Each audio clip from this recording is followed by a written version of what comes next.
आज हम class 10th lesson number 13 magnetic effect of electric current के टेक्स्ट के क्वेश्चन हम सोल्व कर रहे हैं। और ये फर्स्ट क्वेश्चन जो हमारा है पेज नंबर 224 के ऊपर है। और इसमें क्या कहता है, why does the needle of magnetic compass get deflected when a magnet is brought near it. कि जो मैग्नेटिक कंपास की नीडल है वो डिफ्लेक्ट कैसे हो जाती है जब किसी बार मैग्नेट के पास में हम लेके आते हैं। तो देखिए क्या कहता है, एक compass needle is a small bar magnet. एक कंपास नीडल क्या होती है, स्मॉल बार मैग्नेट होती है। Whose ends pointed approximately along north south direction.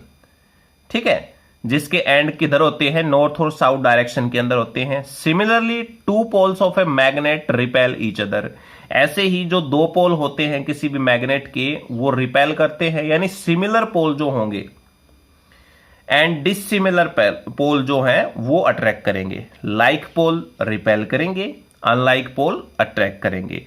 When a magnet is brought near it, जब कोई मैग्नेट हम इसके नजदीक लेके आते हैं, the north south pole of a compass needle get attract और डिफ्लेक्ट टूवर्ड्स द साउथ और north pole the magnet due to magnetic force. ठीक है, तो क्या होता है, जो मैग्नेटिक फोर्स होती है, जैसे हमारे पास से इस प्रकार से अगर देखें कि ये कोई कंपास नीडल हो गई। ठीक है, इस प्रकार से हमारे पास से एक कंपास नीडल होती है, ऐसे हमने मान ली ये इसका नॉर्थ पोल होगा और ये साउथ पोल होगा। तो जब हम कोई भी जो बार मैग्नेट होती है इस प्रकार से हम क्या कर लेते हैं, ये हमारे पास नॉर्थ और साउथ पोल, ये बार मैग्नेट जब इसके पास लेके आएंगे, यदि ये दोनों पोल नॉर्थ पोल रहेंगे तो एक दूसरे को रिपेल करेंगे, ये नीडल तब भी डिफ्लेक्ट होगी। ठीक है, और अगर ये साउथ पोल होंगे तो भी एक दूसरे को रिपेल करेंगे, और यदि नॉर्थ और साउथ होंगे तो क्या करेंगे, एक दूसरे को अट्रैक्ट करेंगे। इस प्रकार से ये एक दूसरे को रिपेल करेंगे। यानी जैसे ही हम कोई बार मैग्नेट इस नीडल के पास लेके आते हैं तो ये डिफ्लेक्ट होने लगती है। ठीक है, अब अगले क्वेश्चन पेज नंबर 228 के ऊपर दे रखे हैं 3 क्वेश्चन ये। तो पहला क्वेश्चन क्या कहता है, ड्रॉ मैग्नेटिक फील्ड लाइन से अराउंड ए बार मैग्नेट। तो एक जो बार मैग्नेट होती है उसके अंदर मैग्नेटिक फील्ड लाइन इस प्रकार से रिप्रेजेंट की जाती है। ये नॉर्थ पोल और ये साउथ पोल, ये हमेशा क्या करती हैं, नॉर्थ से साउथ की तरफ ट्रेवल करती हैं इस प्रकार से। तो ये एंड जो होता है, ये पोल्स होते हैं इनके, ये यहां और यहां। ठीक है, पोल के ऊपर मैग्नेटिक फील्ड है स्ट्रॉन्ग होता है और यहां मिड में वीक होता है। तो इस प्रकार से मैग्नेटिक फील्ड लाइन से वो रिप्रेजेंट की जाती है। नेक्स्ट क्वेश्चन में क्या कहता है कि list property of magnetic line of force. तो ये मैंने आपको जो जब हमने चैप्टर को डिस्कस किया था तब भी आपको बताया था। ठीक है, तो वहां पर आप स्पेशल इनका वीडियो है वो देख सकते हैं, और शॉर्ट फॉर्म में करने के लिए ये आंसर आप यहां लिख देना। ये हमेशा आपको पता है, they start from north pole to south pole. ठीक है, नॉर्थ पोल से स्टार्ट करेंगे और टर्मिनेट कहां होंगी, साउथ पोल के ऊपर। इनसाइड मैग्नेट इनकी डायरेक्शन होगी साउथ टू नॉर्थ और आउटसाइड क्या होगी, नॉर्थ टू साउथ। ठीक है, ये क्लोज करो बनाते हैं, कोई भी दो मैग्नेटिक लाइन एक दूसरे को कट नहीं करती हैं। ठीक है, और मैग्नेटिक फील्ड जो होता है वो ग्रेटर होता है where the field line are crowded and vice versa. यह भी बताया था पहले क्वेश्चन में कि पोल के ऊपर मैग्नेटिक फील्ड है वो स्ट्रॉन्ग और जो मिड में वीक होगा।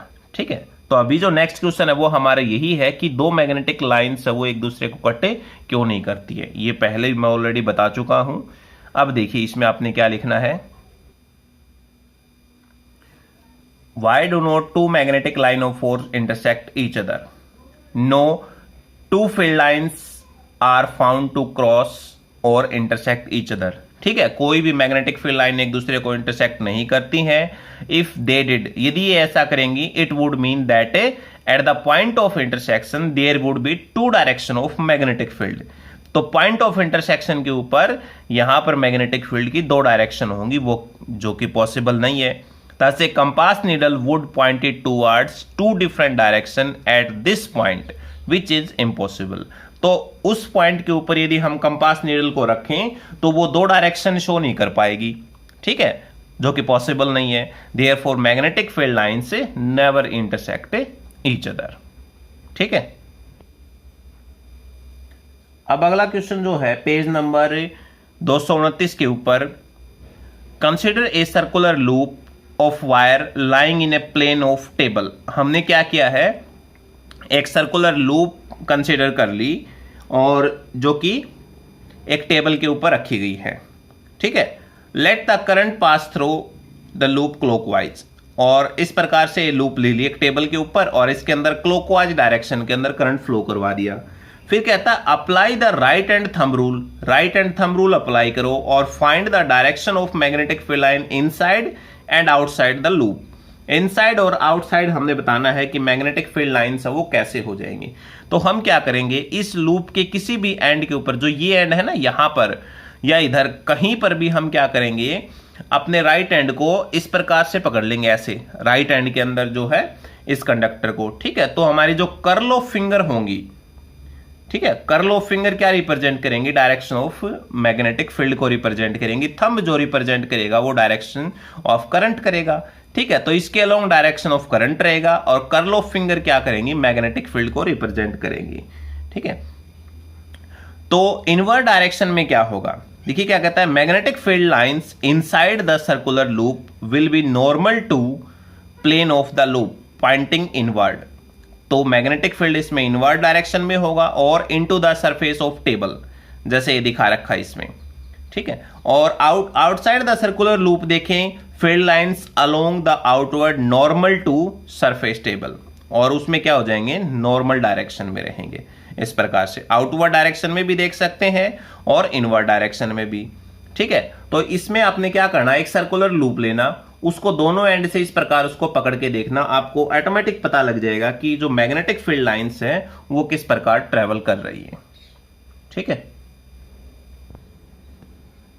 इसी पेज पर नेक्स्ट क्वेश्चन जो दे रखा है, the magnetic field in a given region is uniform. जो रीजन है हमें वो कैसा दे दिया, यूनिफॉर्म दे दिया। Draw a diagram to represent it. तो हमने यूनिफॉर्म मैग्नेटिक फील्ड को रिप्रेजेंट करने के लिए जो डायग्राम बनाना वो कैसा होगा।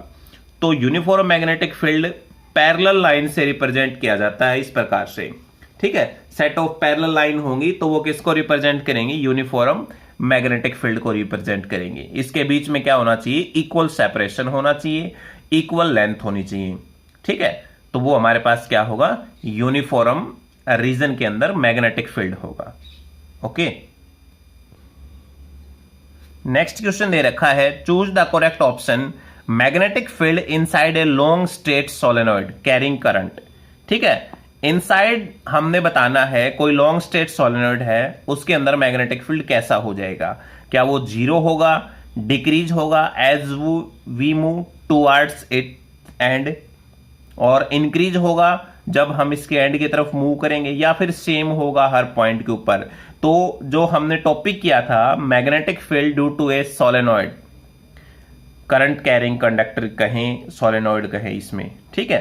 तो ये टॉपिक अलग से आपको बता रखा है, उसमें आपको बताया गया था कि inside the solenoid magnetic field her point के ऊपर सेम होगा, ठीक है, क्योंकि वो पैरेलल स्ट्रेट लाइन से ऐसे रिप्रेजेंट किया जाएगा, हर पॉइंट पर सेम मैग्नेटिक फील्ड होगा। तो इसमें डी ऑप्शन है वो हमारा सही हो जाएगा, ठीक है।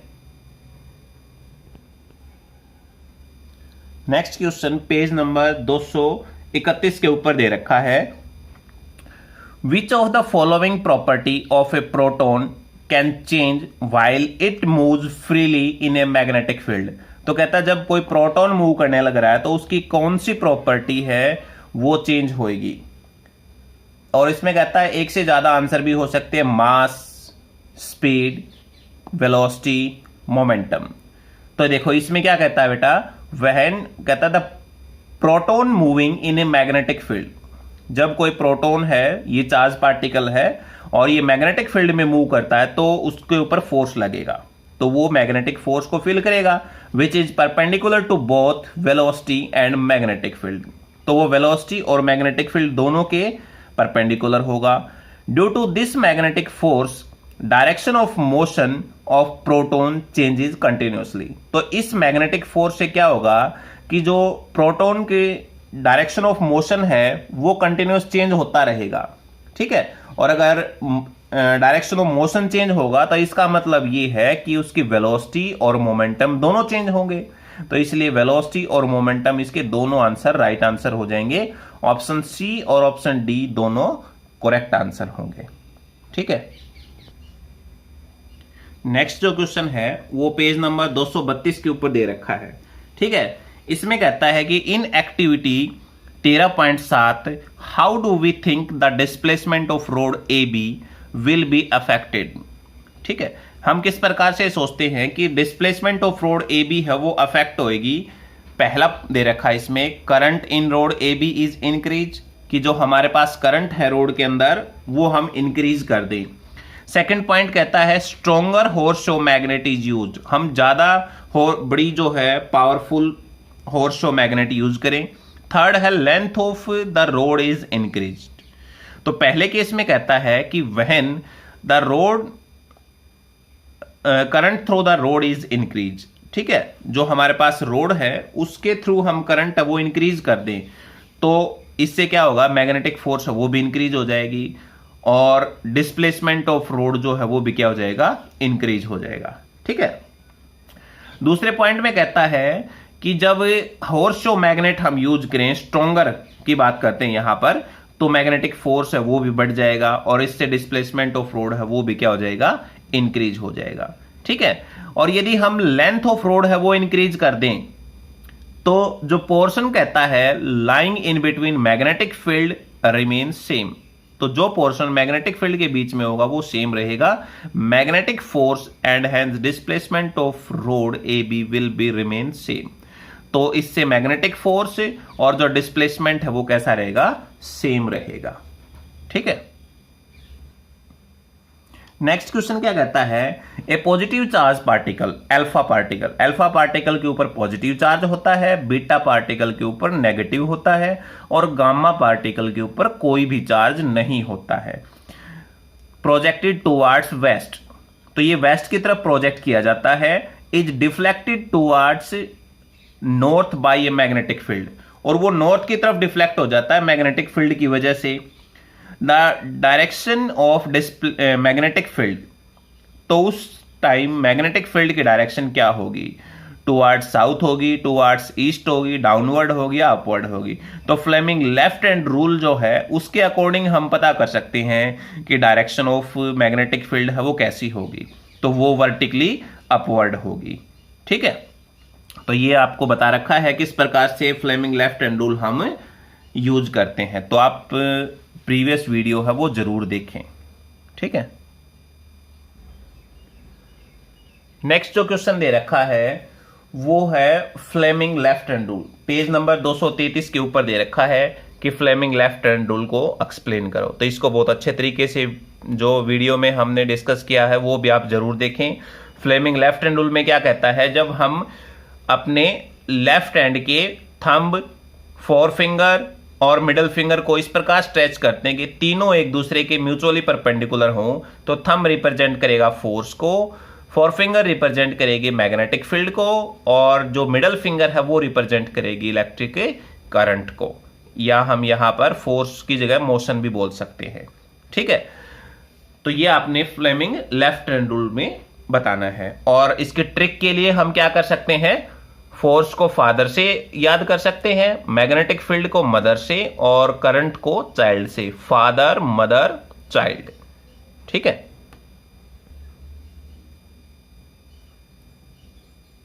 नेक्स्ट 2 क्वेश्चन दे रखे हैं इसके अंदर। प्रिंसिपल ऑफ इलेक्ट्रिक मोटर क्या है, तो प्रिंसिपल में क्या बताया था कि when a current carrying coil is placed in magnetic field a couple और torque act on it due to which it start rotating on its axis. Simple way में हम कह सकते हैं when a current carrying conductor placed in magnetic field it experience a force, ठीक है। Couple या torque क्या है, टॉर्क जो होता है टर्निंग इफेक्ट ऑफ फोर्स, ठीक है। किसी एंगल के ऊपर फोर्स लगती है तो उसे हम टॉर्क बोल देते हैं, सिंपल अगर लगती है तो उसे हम फोर्स बोल देते हैं, ठीक है। तो टॉर्क हमारे पास होता है force into perpendicular distance, F into में आर जो होता है, ठीक है। अब कहता है what is the role of split ring in electric motor. तो स्प्लिट रिंग का क्या रोल होता है इलेक्ट्रिक मोटर में।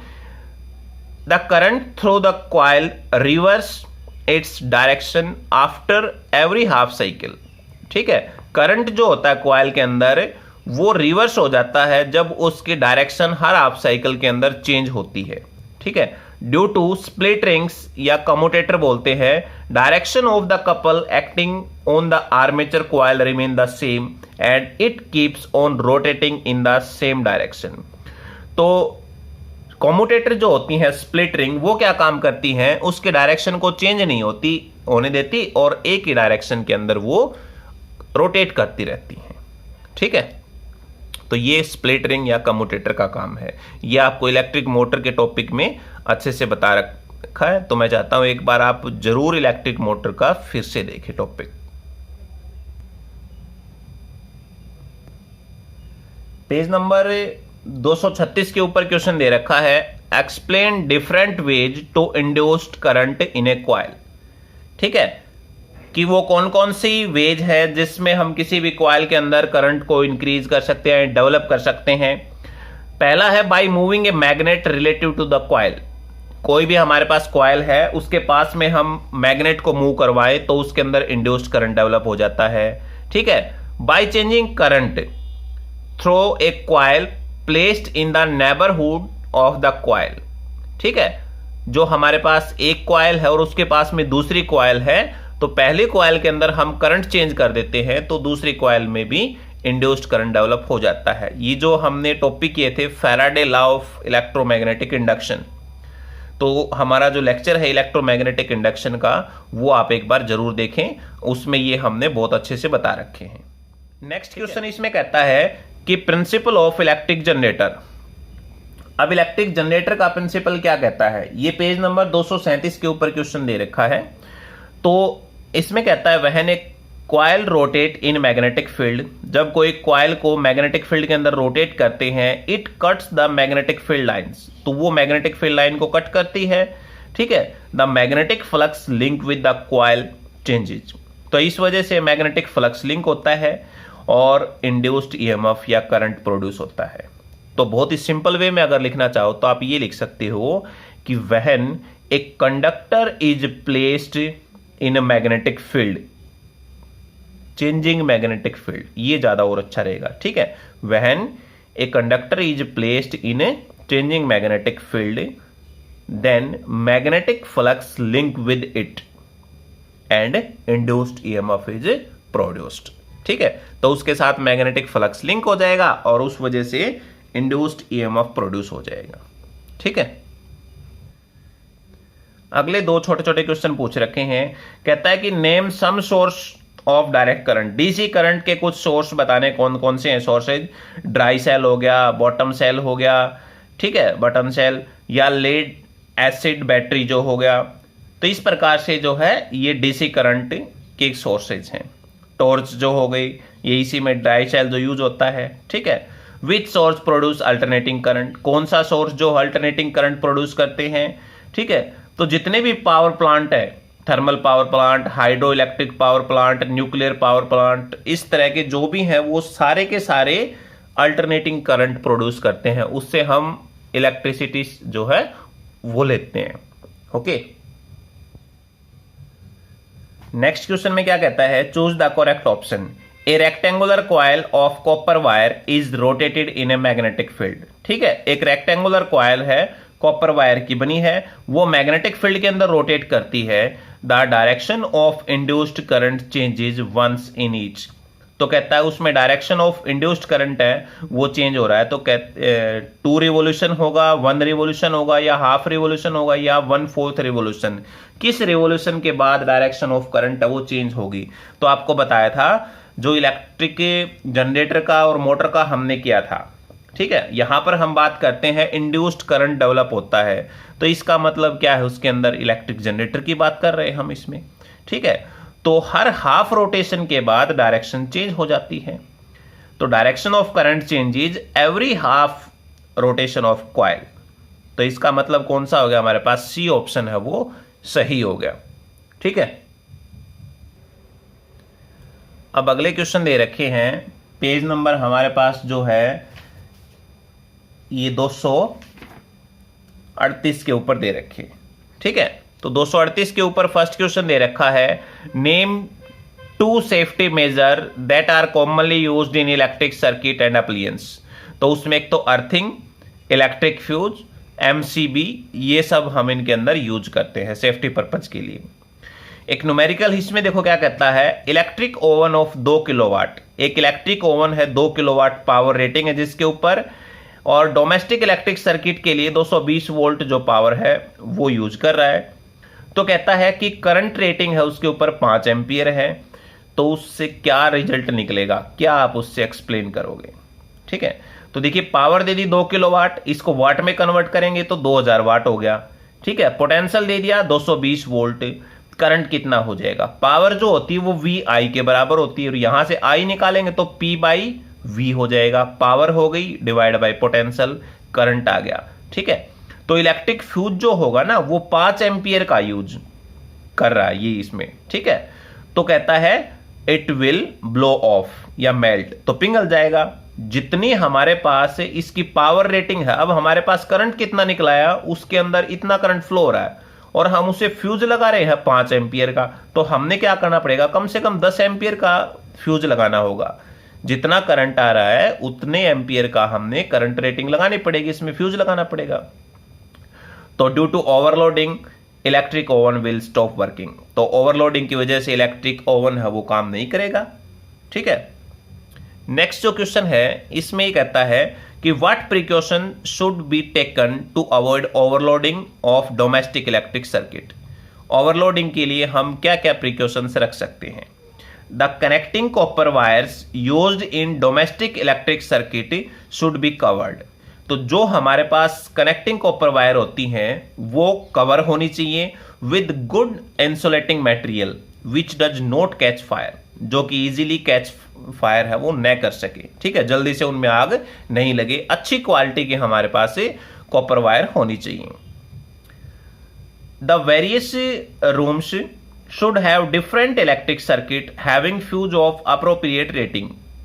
जितने भी हमारे पास रूम है हर एक के लिए अलग इलेक्ट्रिक सर्किट होना चाहिए और सब के लिए जो फ्यूज है प्रॉपर रेटिंग का वो होना चाहिए। ठीक है, the high power devices such as air conditioner, refrigerator, geyser, electric iron should have separate wire circuit consisting of thick copper wire.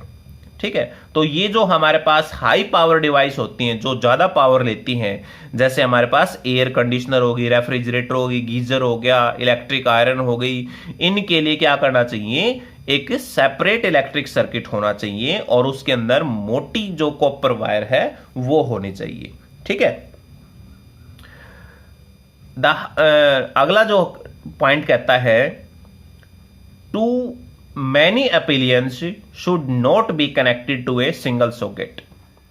2 या उससे ज्यादा appliance जो है एक सिंगल सॉकेट में अटैच नहीं करनी चाहिए। ठीक है, तो ये हमारे जितने भी टेक्स्ट के क्वेश्चन थे बेटा वो आपको समझा दिए गए हैं। इनको आपने अच्छे से अपने नोट्स बना लेना है और इनको डीपली स्टडी करना है। तो आप जो प्रीवियस वीडियो बनाए थे, जो हमने लेसन को समझाया था, वो आप जरूर देखें। ठीक है, तो नेक्स्ट वीडियो में हम इसके एक्सरसाइज के जितने भी क्वेश्चन होंगे उनको सॉल्व करेंगे। Thank you.